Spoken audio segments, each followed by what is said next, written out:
Good evening. Welcome to Facebook's new office. I hope you're getting comfy. You've got your pizza and your beer. Thank you very much for coming. We've got some really excellent talks here, including, first up, my good friend Marcel. Before we begin, just a few of the usual announcements.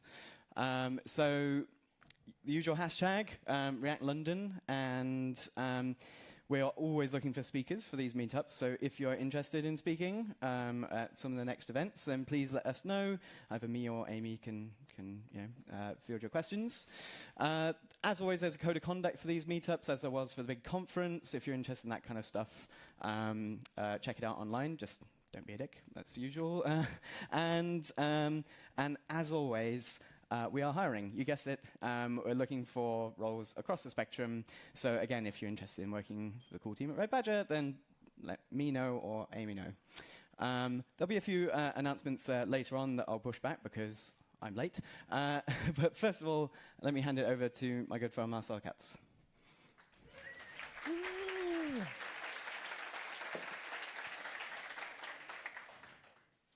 So yes, I put this title into a box, and they said, OK. Let's see where this goes. So,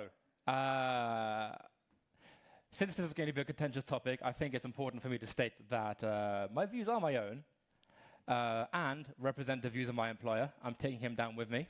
He deserves this. So, your shit is crap. Oh, I expected more of a boo for that one. All right. OK, so I am joking, mostly. React has actually brought in, or popularized at least, some really cool ideas. So we have this idea of like reusable, composable components, bringing some functional stuff into our life. We've got the virtual DOM, which means we don't have to keep re-rendering our page. We can optimize for speed, performance, and other cool tricks. We have a nice way of representing state for the first time, so we have more of a pure approach to life. We have all these different renderers, so you can make stuff for the web, for the phone, or since Fiber, you can render for pretty much anything pretty easily. Into the terminal, sure. I've seen things on hardware. I've seen React run on drones. It's really cool. We've got tooling as well to make handling large bits of JavaScript on a complex applications much easier as well. So that's all well and good. And as a result, React has really risen to dominance. If you look at this graph from the state of JS, obviously the state of JS is a user survey, so it's populated by the kind of people who have enough free time to do a JavaScript survey. But you can see that it's actually like a pretty definitive win for React at the moment. It has a huge stake. Very few people wouldn't want to use it again. People are still interested in learning it, and everything else is vastly behind. And it's continuing to progress, right? You've got Fiber, which is the most recent release, get all this cool stuff with performance and bundle size. It gives you stuff like async rendering, so you can get that first pixel on the screen quicker. You've got portals for all kinds of cool stuff, and fragments for more composability. Yeah, it's all looking great. And to be honest, there aren't any up-and-coming competitors that are going to eat React anytime soon. Some people say that Vue is interesting, but if you look at the acceleration of Vue, which is only very slightly faster than React at the moment, it's not going to catch up anytime soon. And it also isn't cannibalizing people from React. What it's doing is taking Angular developers who are used to things like two-way binding and templates and saying, like, hey, this is a little bit better. And like, oh, yeah, it is. Or Vue is also really big in China because the author is a fluent Chinese speaker, which is where the majority of the use is. And it seems very unlikely to unseat React, because if you look back at this chart, you can see that there's a 93% combined satisfaction rating with React compared to a 90% one with Vue, whereas React rose to dominance over the back of Angular mostly, which was not super popular. It had troubles at scale and all other kinds of stuff, right? So let's get to the good stuff. React certainly isn't very perfect, right? It has a lot of flaws. And a lot of it isn't its fault. It's just that web development is absolutely maddening. We can land rockets on boats in the middle of an ocean, but we still have a decade's worth of some of the brightest young minds destroyed by trying to center a button on a web page. And that's just depressing. There's just enough business value in reskinning forms with fancier CSS over and over and over again that many people are trapped in that cycle forever, and we feel for them. So I'm going to tell you about some of my frustrations I've had with React. over the years. Some of the things that really sort of caught my eye, and little tricks and tips that I've developed to deal with them. Cool. Let's talk about, it's going to be highly opinionated, of course. It's fine. You know, it's a guy on stage with colorful leggings. What do you expect? Okay, right. Let's talk a little bit about churn. So churn is, something that people complain about a lot with React. One of the great things I got to do when I made this talk is put I hate React into Google and just see everyone's complaints. So churn is basically the constant change that you have to put up with, right? And it's important to note that this isn't the same as what people call JavaScript fatigue, which I maintain is not a thing. Having to change software or major frameworks every 3 years or whatever isn't a huge ask. And if you ever want to look at what the cloud landscape currently looks like, I have a lot of certainly analytics fatigue, database fatigue. Look at all of those over there. But people don't complain about this because you just pick one of the core databases, or if you have a special need like CouchDB, you'll go and pick that. I think people just like to pick on JavaScript because it's a bit of a soft target sometimes. It's a shame. Okay, so 3 kinds of churn that I sort of mentally model in my head. It is syntax churn, so how you write the code changes, now you have to change all your code. Package churn, so all the packages you use maybe have different interfaces, now you've got to go and update your code. Or tooling churn, which is how we build and pipeline stuff into, JavaScript that can actually run wherever you need to run it, and that changes over time as well. We're going to talk a little bit about syntax churn today. So here's an example. Everyone remember React Create class back in the day? Its own implementation of class? Well, over time, they became ES6 compliant and said, okay, we're going to just use regular classes. And you're like, oh yeah, man, that's cool. So, you're saying, okay, what's the problem? You want to use newer versions of React? You're going to deprecate create class? Just change it. And Marcel, you whine a lot. So it's not quite that easy because it's a bit too complex to find and replace. You used to have mix-ins in create class that don't exist anymore. This is no longer auto-bound, so every event you have to go like blah, blah, blah, this dot blah, bind this, etc. and etc. Constructors now require creation and care, and the list goes on. And if you have a large code base, that gets to be really, really complicated. So you have, say, 3,000 components, and they're all in create class, and you can't use it forever. So what are you going to do? So maybe you have 2 ideas. You can go for the big bang approach. Or the gradual approach even. Guess it's in this order. So we could do it gradually. So every time you look at a component, it's your job to sort of update it, make it use a new class syntax. That's fine. The good part is you don't get any big disruptions. But you do worry, will it actually be complete in time? When they get rid of create class, how much create class code will you have left? You're going to get a mixed code base, so it's going to be harder to onboard people because you have a mix of create class and regular ES6 classes. You might have to have hacky solutions to make them interact.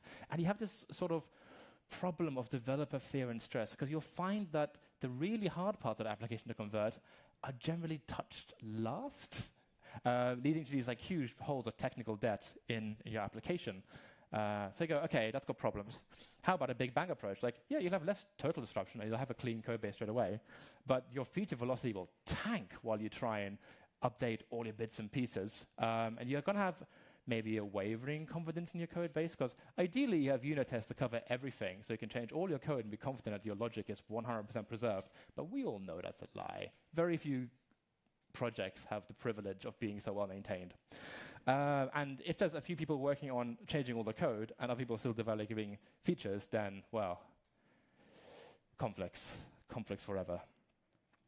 So ideally what you'd want is to have a big bang approach that's done instantly. And that's possible through something that's been around for a while called code mods, libraries to assist you in large-scale refactors.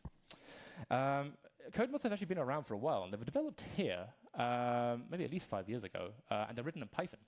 But don't worry, you don't have to write in Python. You can use something called JS Code Shift, which is a toolkit for running code mods over JS files.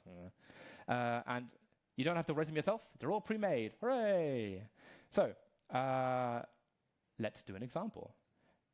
This little chap here. Yeah. Arrow property initializer is a concrete term for this. But remember when I said, like, oh, you're not going to do this event equals this dot event name dot bind this to get the thing here, because otherwise you pass the handle click to another component as a prop, and then it runs, then it's going to run in a different context, and that's going to be very sad potentially. Well, with the new syntax, you get to do this with these fancy arrows. And then, oh, okay, you don't have to write all this stuff up here. Great.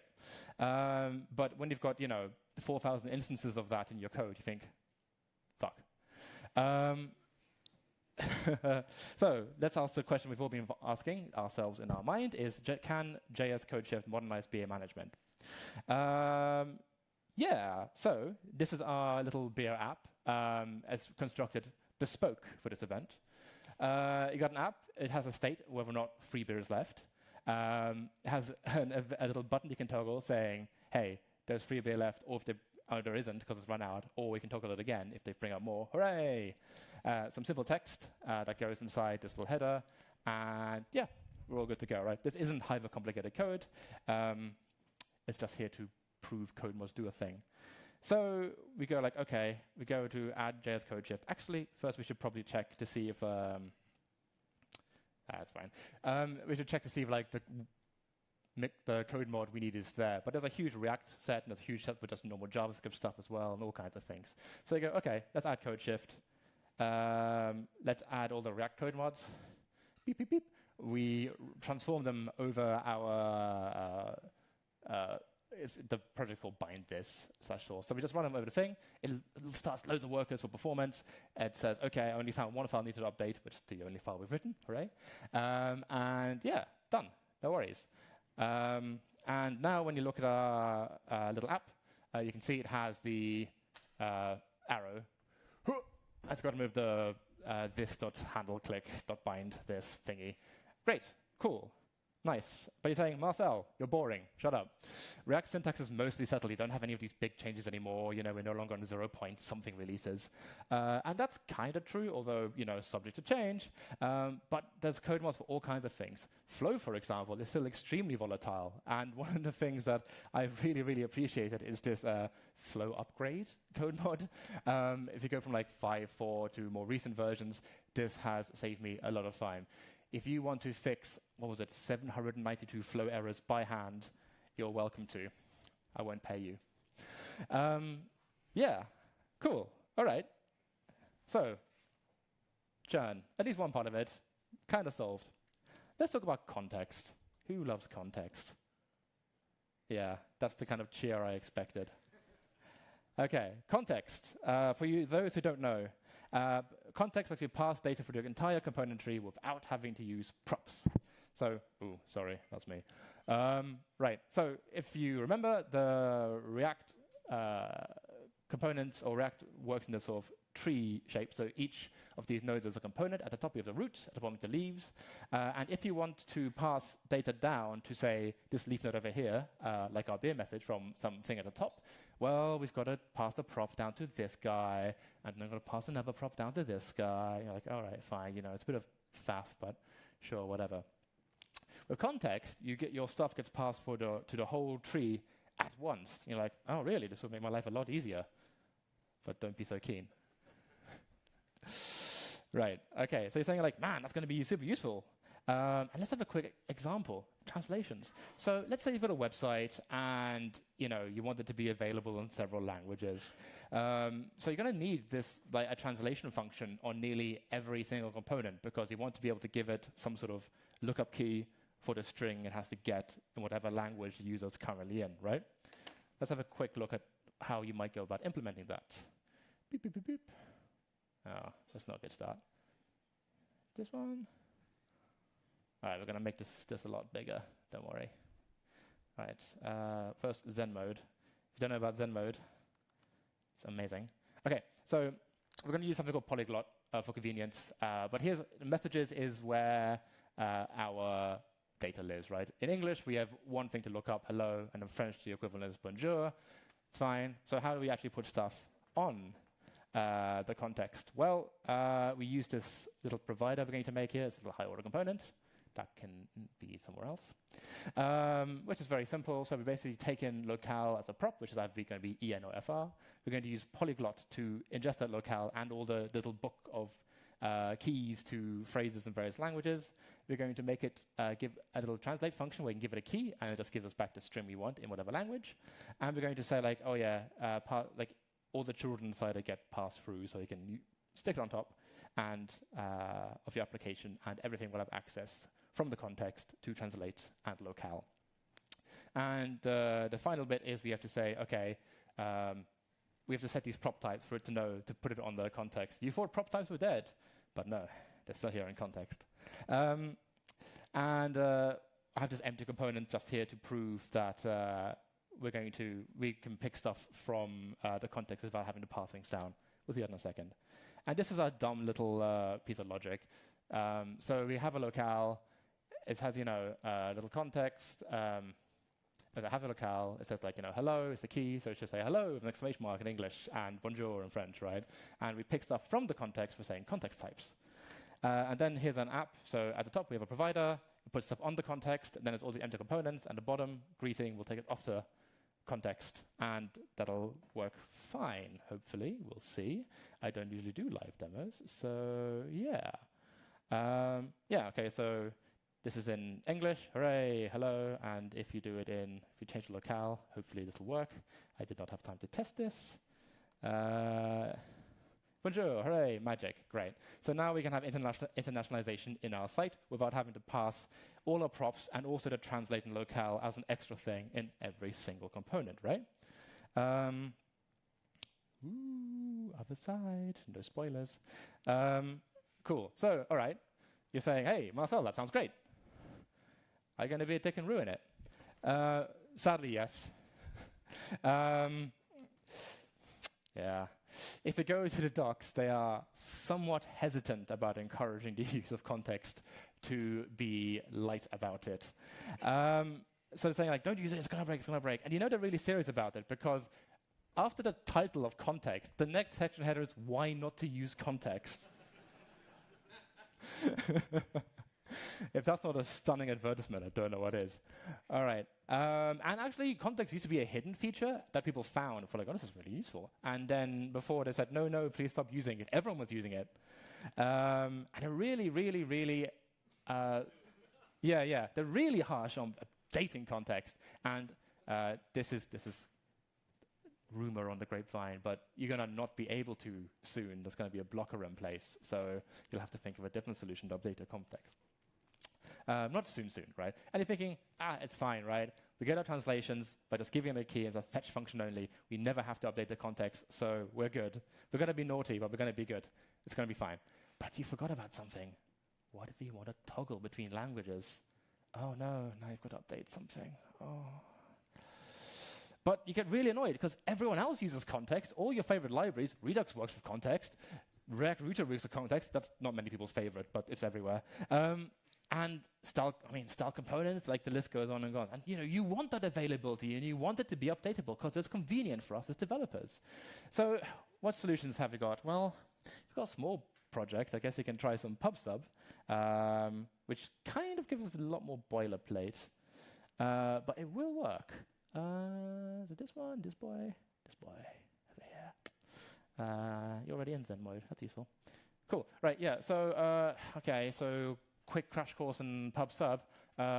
We can make it so that basically our state is stored somewhere outside of context, and then we use a provider to store a bunch of subscriptions that whenever this state is stored somewhere else updates, the place of the subscriptions will call a callback for each component that was using locale and then needs to be updated again. Yeah, great. Let's do it. So, So yeah, we've got a little class now. It's got locale as before, being passed in, and we have this array where we can keep our subscriptions. The magic here is now when we receive a new prop, i.e. when we update locale, we're going to change the locale in the state in here, and then call each of our subscribed components and say, hey, locale's changed, now you got to rerun there. Fine. Instead of having just a simple string and function, we now have got to put it in an object where you've got to have a get function to get the locale and just callback so people can subscribe to this, and that just puts whatever component into this array up there. And then we attach that to the context as before, but this time it's an object because it's stuff clumped together. Our greeting component now gets a bit more complicated as well. So when it mounts, you've got to subscribe. And this is just a thing saying, hey, force update. So you subscribe to the provider, and then the subscriber will call you and say, like, hey, do your function. And the function is force update, so you re-render. And you get the cal from the function you defined earlier. And then in the app, this is where you keep your state, and you have a little button that can change the thing, which can change the locale, which will update this, which then do the component will receive props, and the cycle will continue. Right. Okay. That's a lot to say on stage, I assure you. All right. So and this works. If we make this a bit bigger. Yeah, nice. We've got updatable stuff with pub sub. But as you can probably see, or have probably realized, that's going to be quite difficult to maintain for very, very large applications where you want all kinds of availability elsewhere. So my best tip to you is probably to use something like React Broadcast. In different languages, there's different kinds of data structures that mean like passing around extra information or the global state continuously is a bit easier. Check out Elm or ReasonML if you're interested. Yeah, okay, so context. Be wary. Last boy, high-order components. Everyone loves them, but you shouldn't. Okay, so high-order components, for those that don't know, is a function. Oh, that's very small, isn't it? It's a function that takes a component and returns a new component, usually wrapping the initial component. So you want to do this for a bunch of reasons, right? One is that it lets you sort of share and use code, because you can take this component that wraps other components and give it out or use it in other places in your application. You might do something, for example, we'll see an example in a second. It replaced mixins when classes became the big thing, and it works on composition and not inheritance, so you can feel like a cool functional kid.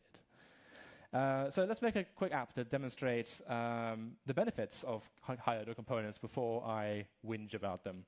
So we want to know what today's Dogecoin price is at, which is very important. Yeah, and the current Dogecoin price is this. It works on math.random, so it's pretty accurate. Every time you refresh, you get a nice, really quick update. Oh man, this fetch is amazingly fast, isn't it? Some Elixir shit going on in the background. Yeah, okay, cool. Ooh, are we on a slide? Yeah, cool. All right, so this is how we start, right? This is our initial page. It's very simple. The state is just a random number times 1,000, so you get somewhere between like, this and that. And you have a heading, it's grand, where you say what the price is. It's very complex, highly, going to get some VC funding for this shortly. It's got the word blockchain in it. Right.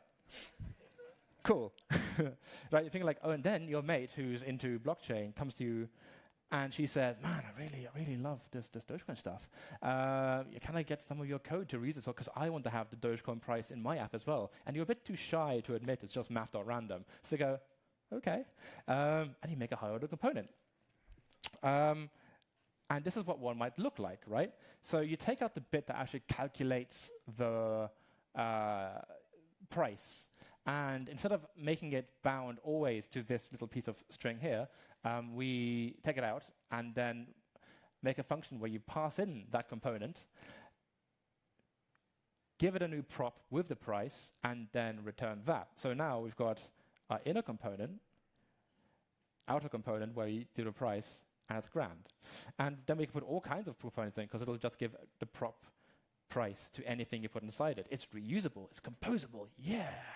The one thing is it's statically composed, so you've got to do like, okay, we've got to create the thing you want first. So you go with Dogecoin price, you put in the app now has a prop of price because you give it up there. Yeah, and you export that and it works. Grand. Functional like the cool kids. All right, and you probably recognize it from your favorite libraries, with router in React Router does it. This is exactly how Connect works. You just give it some functions, it walks to the context, it goes like, all right, let's look at the state, let's try and pick up the bits we want. And yeah, it's super, super popular. You can even go crazy and use decorators, so you can really ramp up the high-order components. People love to stack these really, really high, so you have like, all these different layers of high-order components, and then one view component right on the bottom. With decorators, you can make it really, use a shorthand to make it even better. You're like, hey, that sounds great. Why are you complaining? Well, okay. One, there's a lot of ceremony in actually making good high-order components or high-order components that take care of all the edge cases, right? Which we'll look in a second. The indirection is also a problem. So if we go back, functional like the cool kids. Yeah, we don't know where this comes from. If there are 5 high-order components, we don't know which component gives us the price that's the passed through, right? Here it's easy because they're both in the same file and there's one of them, but this is rarely the case in larger applications. The other problem you have is naming collisions. So if one higher component sets price and then one below it sets price as well, the second one will win, and now order matters. And that can be very, very difficult to debug, so don't do it. And these are... And of course, it's statically composed, which is a really big one, actually. So you've got to say, before you start, OK, this is going to be the thing I want. If you wanted to be dynamic about it and compose stuff dynamically while the application is running, that's very difficult to do. So sad. And this is the kind of ceremony you need. So this is with router from React Router. Which uses the same thing, right? We're basically just trying to put in this goddamn root component props to whatever needs it, right? To have a router available in this component. But we've got to do all this other stuff first, right? We've got to get all the other props that are passed in because we don't want to like throw them away because they might need it down there in the pile. We've got to do our refs because refs aren't passed, so you have to do this wrap component ref. Display name. Now, by default, it's just wrapped component or unknown component. I can't remember which. So when you're looking at your DOM stack of all these different nodes, it's just unknown component, unknown component, unknown component, view component. You're like, oh yeah, great, that's useless. Prop types aren't carried over. And this hoist static thing, oh man. So this is a secret little package that everyone uses because static methods aren't carried forward when you wrap them because they're not part of the thing properly in the instance of the component. So you've got to take all your static instances and check them and then put them on the thing below them and do it over and over and over again. And you have a lot of ceremony compared to mixins, which is weird because I never thought I'd be defending mixins. So why not just use render props? They're pretty cool. If we wanted to rewrite a little Dogecoin application with render props, we would do it something like this. So instead of statically composing, we dynamically compose by changing with Dogecoin price to just Dogecoin is now a thing that applies state, and telling it, and just giving it something to render. So we're inverting the responsibility here, right? And by doing this, we solve a few problems. One, we no longer have to statically compose the stuff beforehand. The app with Dogecoin is gone. Two, it's very easy to follow where your stuff comes from because it's here in a method rather than some indeterminate price point. Additionally, we lose a lot of cruft up there, which is great. And we don't have the problems of ceremony anymore either. You can still get naming collisions, but you have to do them like in the same place by having the same stacked parameters all the way down, which would be exceptional of you. And this is really, really cool. So you can also just take a shortcut, and instead of having to do like a prop called render, you can pass it down as a child, which is already an automatic prop, and save yourself some time, which is pretty cool as well. Anyway, those have been 3 little things that have annoyed me about React over time, and hopefully 3 little bits of tips to help you solve them. A nice, easy one to get you going after the Christmas break. All right, thanks for listening. I've been Marcel.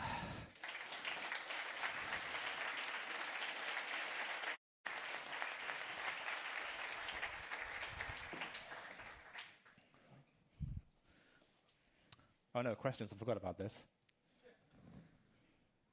I think I got away with it because I just have a little buffet of stuff. Oh yeah. I think it's the first time I've managed to escape with no questions. I'm so happy. Hey, Marcel. Oh, Ellie, I hate you. All right, carry on. No, don't worry. What's your least favorite part about React? I mean, a lot of it's to do with JavaScript, like how it uses this is bad, but it's not really React's fault. I want React to solve all my problems for me because I'm lazy. I think at the moment it sort of awkwardly straddles the line between OOP and functional in a lot of ways. So you've got classes with lifecycle methods, and then all this other stuff like functional classes. And there's this idea of like immutability through Redux, but not really enforced. So I think it's currently in this sort of like strange halfway house that can be quite difficult. Another thing I guess that's quite prominent is your tool chain and development and putting stuff into infrastructure can be quite difficult because you have to then deal with Docker and pipelines of, like you got Flow, Babel, and all the other stuff that like in line.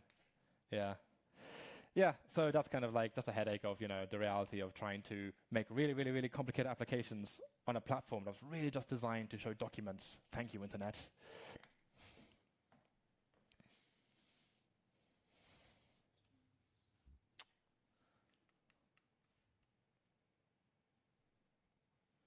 Grand.